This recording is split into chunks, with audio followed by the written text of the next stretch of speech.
Welcome to Sipping Reality with Jill and Megan. Hi. Hi. We're sitting in the sun right now. We are. It feels really good. Gorgeous out. Yeah. And the birds are singing. It was supposed to be cloudy all day, and instead it's really sunny. It was supposed to rain until today, actually. Well, it's still supposed Until to tomorrow. rain tonight, and it is supposed to rain all day tomorrow. Oh, I think the weekend's supposed to be nice, though. Sunday and Monday. Last weekend we had a wonderful weekend. Last weekend it rained all weekend here, but we weren't here. No, I surprised Jill with a trip to Montreal. We left the country. We did, for the first time in my life. I have left the country once before in college. I went to Montreal. Don't remember the trip barely at all. Yeah. It was so long ago. Yeah, it was with college professors and a college class of mine. Yeah, and I got my passport for the first time in my life last summer. And I mean, I had no plans to use it. I was just like, I want to use it. And I didn't want to wait for something to come up to get it. So I just got it. And I think Jill was motivated to get hers shortly after, right? You got yours? I got mine in January. Yeah. I never had a passport because you didn't used to need a passport to go to Canada. Right. That shows my age. I was in college when you still didn't need a passport to go to Canada. That's crazy, right? I just needed my ID. Yeah. No, but it was a wonderful thing for both of us, I think, because I've never left the country, and I'm kind of in this place where I realized, I mean, when I got my passport, I was really starting to feel this and think this, that there's this freedom that I didn't know I had, to explore the world, to explore myself. And I think that's why last weekend was so important for both of us. It was that embodied in that. We can just get in the car and drive to Montreal. Right. For a night. We It was were only going 4.5 hours away, so. Right? Yeah. I was just like... We're like, why haven't we done this? Yes, like, what's going on here? Right. And yeah. It was such a lovely city. Yeah, no, it was so quaint and We beautiful. stayed on Rue Saint Denis. Saint Denis. We've been practicing French now. our French. We went to France. If you didn't know, we actually went to France. That's what I said the whole weekend. We're in France Well, right now. everyone that we met and ended up hanging out with all were from France. They Born did? and raised okay. in France. I mean, you can give me that at Yes. least. We ended up hanging out with 2 different men, a woman, all from France. Yeah, and they were so nice and kind, and no, but it was weird. It was weird. We went out one evening. Yeah, well, we met a creepy dude. Oh my god. Yeah, that was really creepy. Oh my gosh.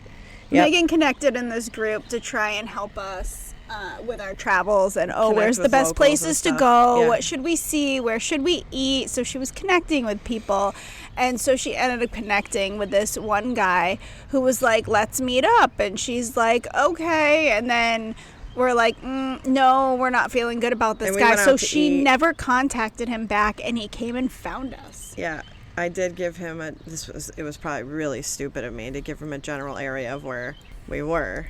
So he drove around and he found us. Until he found us. We were sitting in my car. Megan's car, and all of a sudden he was I was in the passenger side, and he was at the passenger side window. He was just there. That was really scary. He was calling her. He called her 6 times in a row and started texting her, and in the process of him doing that, he was all of a sudden right there. Yeah, that was really creepy. Yeah. I was like literally blocking him on my phone, and he showed up at my door. Oh, you were actively trying to block him. I know, I was actively blocking him, and he was right there. But he did go away. He did. He was like, so you're not interested? No. And we were in a crowded area, too. We were on the street, a very busy street. And he still tried to get us to go with him. He's like, oh, there's a lot of bars down And this way. I'm like, no, we're not interested. Thank you. Yeah. But he did walk away. He did. Yes. Yeah, but it was such a beautiful spot, too. It was such a busy street, like in the heart of downtown Montreal, and it was just really beautiful. And yeah, I did keep saying this is France, because it also felt kept saying I'm like, we just drove to France. It also it looks very European, especially in the section of Montreal that we were. It was just all the beautiful. bikes. We had to watch out for the bike path. I was more likely to get hit by a road. bike than I was a car. We almost got hit by bikes Very a many lot. times. Very many times. Very many times. We didn't almost get hit by any cars. At all. We were very thoughtful of the cars. We just like... Well, you have to be careful when you open your car. So where the parking is, if you haven't been to Montreal, the parking is in between the bike lane and the road. So when you open your door, you're very conscious on the driver's side that you don't want to open your door with a car coming. But you had to be careful about opening your door on the passenger side that a bike wasn't coming. Right. Yeah, no, and or open your door, close it, and go to walk without looking. Yes. I've done that. I did that a couple times. Over and over again. Yeah, we started warning each other, don't forget about the bikes. Well, we went out one evening, and we were in this room full of people, and I'm like, all of these people speak French.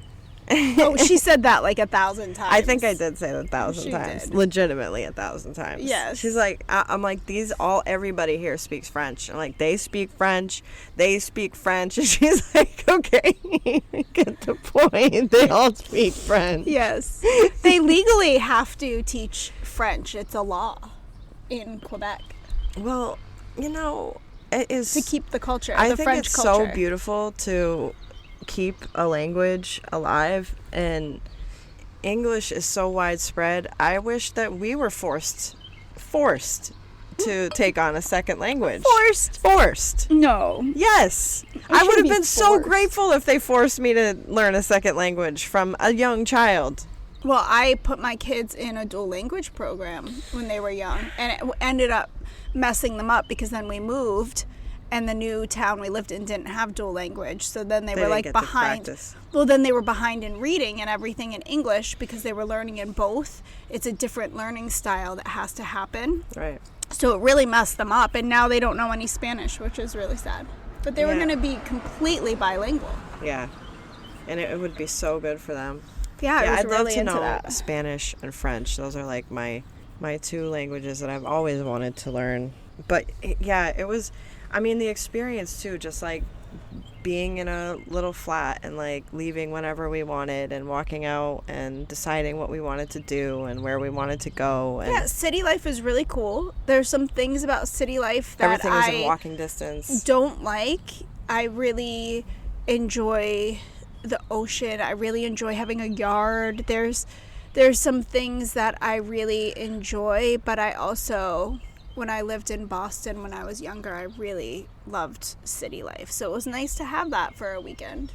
Yeah, we walked down, it wasn't even a 10-minute walk, I don't think, down to the park where they were all playing drums. And yeah, we listened to some drumming at this huge, creepy monument. It was a creepy monument. Yeah, it was massive. Yeah. There were 4 lions on every corner. Like a huge angel on the top of it. Huge. It was really big. I'd love to know what that stood for. I'm curious. I was curious. Well, it had it in English. I read it out loud. Yeah, I know, but on like the other side. Usually monuments. The depth of have the more depth of it. To why it went up and. Yeah, it was a huge area, and there was a whole huge group of people sitting on the steps of the monument drumming, and then people all around them, and then there were people all up on the hill and the grass and everywhere. There were people selling things that they make, jewelry and clothes and type of stuff that people make it out of their homes. They were selling, and there was a whole bunch of really like high and drunk people to city life. That guy that ran up to me. Yes. I saw him beelining it for me, and I turned my head. I'm like, okay, I'm just gonna ignore this person. And then he like ran and stopped right in front of her face. I was like, oh my gosh. Yeah. He was very interesting. Yeah, he was. Then there was the guy that was kicking his backpack, and then that stick. Yeah. But it was very city life. You see stuff like that in Boston or New York City. It was, city is city, but then there's the differences with the French culture and language that they have in Montreal. Yeah, it really was fascinating to me. Like, obviously everybody thought we spoke French, so they would talk to us in French, and I'd have to say, I only speak English. And I kept telling Jill that we were dumb Americans. I'm like, we're not dumb. We're just ignorant to the French culture and Montreal culture. We don't speak French, which is fine, but... Yeah, it definitely. Well, we don't learn in America the different metric systems of the world. Oh, that too. Totally. And so we get totally different into, measuring system, everything. I have a video I recorded of us getting into Canada, and the speed limit said 90, but it's 90 kilometers per hour, not 90 miles per hour. So it was only like 65 in miles, but it's 90 in kilometers. So she's like, can I go 90? No, I can't go 90. And I'm like, yeah, you can go 90. And then I'm like looking it up, and we're like, oh yeah, it's all a different metric system. And she's like, stupid Americans. We're stupid Americans. I said, Megan, we are intelligent human beings that didn't change. We're just ignorant. Stupidity and ignorance are two different things. True. And I said, we are ignorant because we weren't taught. And if we learned, we would understand it, but we didn't. You know what's hilarious? I said we were in France so much that one time you were like, oh, when we came home on my field app it changed my location. No wonder why I'm getting all these new messages. We're in France. And you said it. I said it so seriously. You were so serious. I'm like, yeah, we're in France. Yeah, I said yes. I even said yes to her when she questioned, because she was making fun of me and I didn't pick up on it. She's like, no, we're in France. I said, oh my God. I'm like, no. She convinced me that we went to France. I did. Yeah. We did not. We were not in Paris. We were not.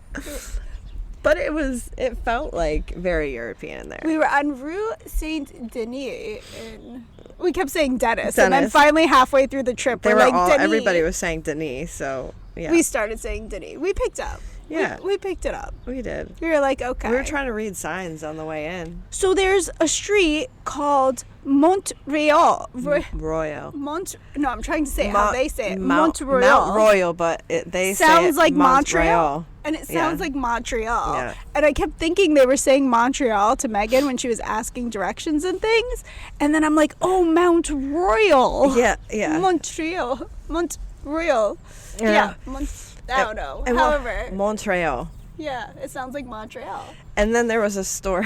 We're probably going to be made fun of for this, but it was Coochie Tard. Oh, Coochie Tard. But I know it's probably Couché. It's a gas station, and in the city it wasn't a gas station, but it was just like a little convenience store. But we kept saying Coochie Tard. Coochie Tard. Couché Tard. I don't even know how they'd say Tard. No. In there. I don't either. How they would say it. We didn't hear anyone say it. No. We were just saying that's all we could say is Coochie Tard. We went to a Coochie Tard gas station before we left Canada. Yeah, yes we did. Yes. We were like, oh, it's a Coochie Tard. Awesome. And the bagels. We were told to eat these bagels. They said they were the best bagels in Montreal. And they were on Montreal. Well, this is... you can tell this story because it had a good meaning behind it too, and I think you wrote about it. I did. I wrote my latest blog post has a little blurb about this in it that I've already posted on sippingreality.com. And so we're just really living in the reality that we know that everything's working out.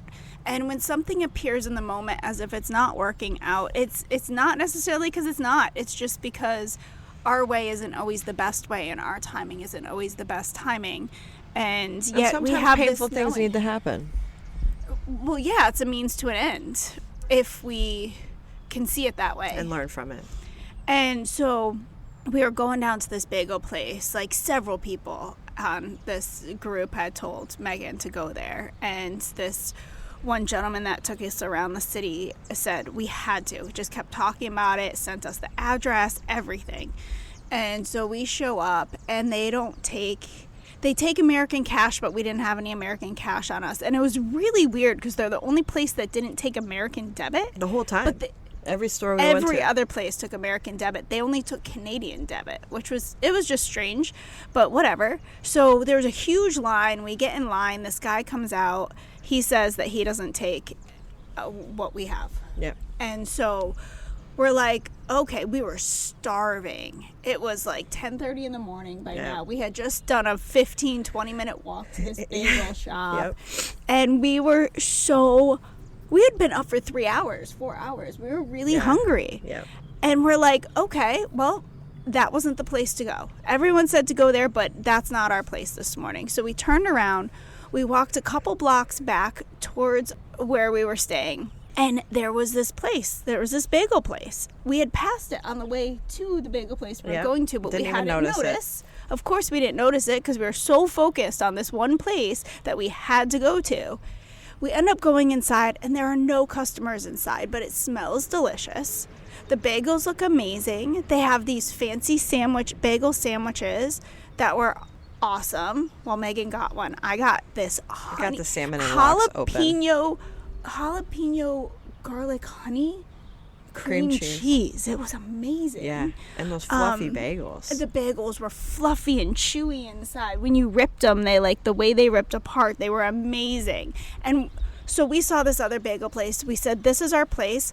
This is where we were meant to be. We weren't meant to be at the other place. We never got disheartened or upset. Immediately when we were turned away. I had an awesome salmon and flax open-faced bagel. Immediately when we were turned away from the other place, we were so famished. And we're like, nope, there's something else better for us. Yep. And we knew it. So we just started walking. And we looked up a breakfast place that we were headed towards, but ended up at this place. And the woman that owns it was absolutely lovely. Yes. She was wonderful. Her boyfriend was the one doing the cooking, and he served us, and he came over and cleaned up for us while we were there. Very friendly, very enjoyable. The bagels were amazing. Everything was amazing. We end up the next morning on our way back to the States, stopping at the bagel place because we're like, we have to still go there. Yes. They were the worst bagels we've ever had in my whole life. Whole life. Yeah, they were like overcooked. And we forced it. We forced that to happen. We're like, we have to have these bagels. No, we were taken to the place that we were supposed to be. Yep. We should have gone back to that place the next morning and had those wonderful bagels. Yeah. And instead, we didn't ride the wave. We didn't fully pick up on it. Well, where we were just like, we wouldn't have been able to pick bagels. up on that and got that message had we not tried the other bagel place. And that was meant to be too. And you had the cash. No, I mean the next morning when we got the bad bagels, we should have been like, no, we already know a good bagel place. And like, no, I know, but we wouldn't have gotten the message is what I'm saying if we did that. I guess. We wouldn't have gotten that. We wouldn't have known they were the worst bagels we've ever had. No, they were awful. They were teeny and dry. Yeah. And they were so small. Yeah. I'm like, Big Y makes better bagels than this. Right. Like, way better. Yeah, no, I was shocked that they were so bad. They were really that bad. Yeah. Awful. If I knew the name of it, I would tell you all not to go there. It's on Montreal. Viturious or something. I don't know. And the other one was the good one was B Bagel or something? Yeah, yes. B Bagel. Yes, they're both on Montreal. Yeah. See, it sounds like it's saying Montreal. Montreal, yeah. It does. It sounds like I'm saying that. Yeah, no, it was, and it's funny because we had this weird feeling like we like lived there, like we knew the city, like. Oh, it was very comfortable. Yeah. Extremely comfortable. I don't know. It was very. Even now, when it's like thinking about the city and being there and like going back, like I feel like we know it. Yeah. We're only there for a weekend. Yeah, it's very strange. Yeah, it feels very comfortable. We have friends there. Yeah. We met some really cool people. Yeah, we know other things that we'd like to go see there that we didn't get to see, things we'd want to go back to. Yep. Yeah, it was wonderful. So many restaurants, though. Oh my gosh. Yeah, so many options. It can be a little bit overwhelming. We went to that cute little bakery too. We still have to write a Google review for that. We do not have bakeries like this in this area. It was delectable. Delectable. I can't even tell you what they had. I mean, you walk into a bakery here and it's gross compared to that. The one I got was like a pistachio mousse with like a layer of like pistachio crust inside it, and then with a pistachio white chocolate coating it. It was so good. I got this little mini cake. Had strawberries on top. It had a layer of lemon, had a layer of cake, a layer of like this lemon stuff, and then this layer, I can't tell you what it is, but this crispy, it was so crispy and like sugary, and you chewed on it, but it was so delicate. I don't know, it was the most amazing thing I've ever had in my mouth. The most amazing thing as far as texture and taste and the whole combination of all of it. Yeah. And then it had a layer of cookie, and then it was sitting on like a cookie. Yeah. The whole thing was sitting on a cookie, and the cake was covered in white chocolate. Yeah, that looked really good. Oh my gosh, I ate the whole thing. And then we had delicious peach iced tea with with a mint. fresh mint. Yeah, that was nice. Fresh peach iced tea, We're not like, fake I feel flavor. like we're giving a review on Montreal right now. Well, yes, we This is are. our review on the entire city and every place we ate. But this peach tea was natural, fresh peach tea. It wasn't like delicious. fake squeezed flavor into some sugary tea. And yes, with that fresh mint sprig, Yeah, it was good. so amazing. I could go for some right now. I know. Oh, that's so We're good. 4.5 hours away. You know, So- I was expecting when we got to the border, because I'd never crossed the border before. This is funny. I was literally expecting to be the Rangers in red with the hats at the border. She thought she was gonna see some Red Rangers. Some Red Rangers. It was Some just like Canadian a- Rangers. It was like a toll stop. Yeah. That's what it was like. And they were but normal. they question you instead of you giving money. Yeah, they were just normal. They asked us some weird questions like, do I have gifts I'm bringing to someone that I won't bring back to the U.S.? Then when we crossed back over, they asked where we live. We said Massachusetts. Then he asked where we were going. That was weird. Yeah, you're like a home. I'm going home. I live in the U.S. Yeah. Okay? I'm going We to had see. passports that they'd The already home? seen with Weird. our addresses on it. It's very strange. Yeah, very strange. I don't know. Yeah, they seemed much harsher in their interrogation on the way to the States than they did on the way to Canada. Yeah. He was a little bit more, what's the word? I don't know. Serious? Yeah, I was trying to say a fancy word for serious. Oh, but well. Yeah. a good one. That was it. That works. That's the word. So the conclusion is that if you feel stuck in your life, that's your perception. Yeah, we totally changed when we got our passports is when we changed it. We're like, we can go places. I don't know that I changed my perception then. I think I changed my perception when It you're was the like, I'm start. taking you on a trip, and then I found out I needed my passport, and we're like, I looked it up, and it wasn't that far, and I'm like, wow, we can just do this. Yeah, exactly. Well, that's what I felt. I'm like, why? We both have our passports. We need to use them. But I'm thinking even beyond just travel. When I say that if you feel stuck in your life, I'm talking on a much grander scale of if you feel stuck in your job. Well, then maybe that's not the job for you, and there's something else that you need to grow into as a person so that you can be open to receiving, because there's something else out there for you. We are never stuck except by In our our heads, own our perceptions. own perception, yeah. Is the conclusion that I'm getting from today's episode. Yeah, me too. And from that trip, I absolutely 100% feel that way. Once I changed my perception on the reality of just being able to do what is me and what I want to do and what I like to do and explore that, everything changed for me. But thank you guys for listening today. We love you so much. And please don't forget to like, subscribe, and share. And we'll talk to you soon. And don't forget to visit Montreal.